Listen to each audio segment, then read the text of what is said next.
First function of the insurance is providing certainty of payment. We know that life is uncertain. We don't know when or at what time the risk will happen. How much or what amount of loss we will have to suffer. हमें कितना loss होगा, कब होगा, कैसे होगा. We don't know all these questions. This can happen in our future. Anything, we can face the death, we can face disability.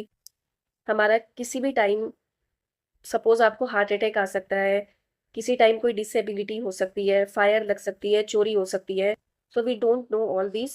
So the insurance by providing certainty of payment, insurance हमें सुनिश्चित करता है कि कुछ भी miss happening होने पे वो हमें कंपनसेट करेगा, हमारे लॉस को गुड करेगा.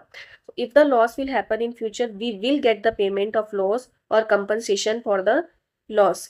So this is the first function of the insurance, providing certainty of payment in the event of any mishappening. So the second function of the insurance is risk sharing. So on the happening of a certain event, the loss is shared by all the persons. All the persons means यहाँ पे अगर हम example लेते हैं A, B, C और D ने अगर fire insurance policy purchase कर रखी है, तो ये सभी रिस्क, इन सभी का रिस्क क्या है कि हमारी बिल्डिंग में आग ना लग जाए. तो ये सभी रिस्क जो है ये लॉस शेयर करेंगे, ये सभी लॉस शेयर करेंगे. और लॉस शेयर कैसे करेंगे?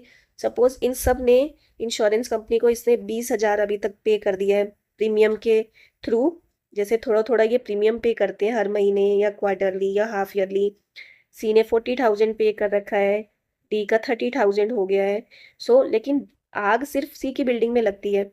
आग तो किसी भी बिल्डिंग में लग सकती है और कभी भी लग सकती है. सपोज आज सी की बिल्डिंग में लगी है, एक महीने बाद एक ही बिल्डिंग में लग सकती है, ये अनसर्टेन है. चल सपोज आज सी की बिल्डिंग में आग लग जाती है, तो अगर ये इंश्योरेंस कंपनी के पास कंपनसेशन लेने जाता है तो इंश्योरेंस कंपनी इसे कंपनसेट करेगी.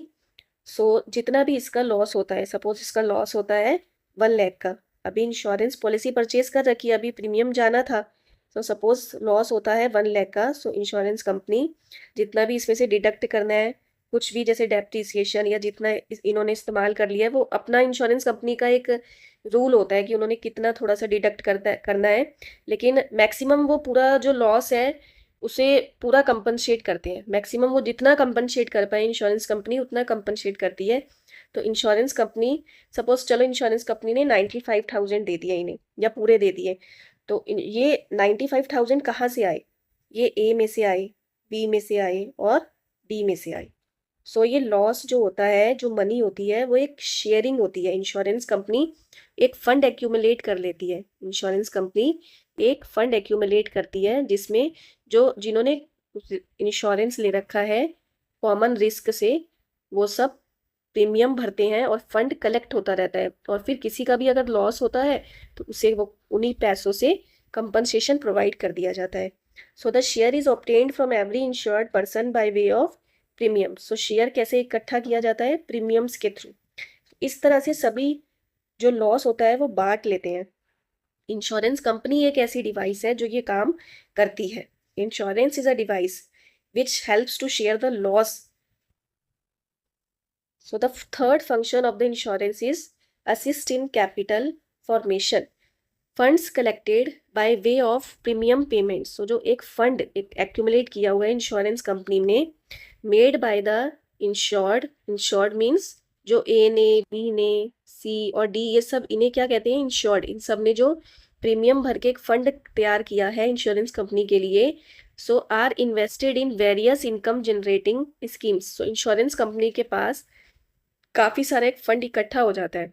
अब कोई मिस हैपनिंग होगी ए साथ डी साथ, तभी तो ये इनको कंपनसेट करेगी. और अगर मिस हैपनिंग नहीं होती है तो वो पैसा जो है, वो जो इंश्योरेंस कंपनी है, वो अलग अलग इनकम जनरेटिंग स्कीम्स में इन्वेस्ट करती रहती है ताकि वो पैसे को क्या कर पाए और इंक्रीज कर पाए. इंश्योरेंस कंपनी या तो पैसा रिटेन कर सकती है, रिटेन मीन्स अपने पास रख सकती है, या फिर अलग अलग इन्वेस्टमेंट स्कीम्स में इन्वेस्ट कर सकती है ताकि वो अपने फंड को और इंक्रीज कर सके, प्रॉफिट अर्न कर सके. कुछ ये रिटर्न कर देती होगी, सपोज किसी की कोई मिस हैपनिंग हो जाए तो उसे देना पड़ेगा, और कुछ ये इन्वेस्ट कर देती होगी. Now the fourth function of the insurance company is protection. Insurance can not stop the happening of an risk or event but can compensate for losses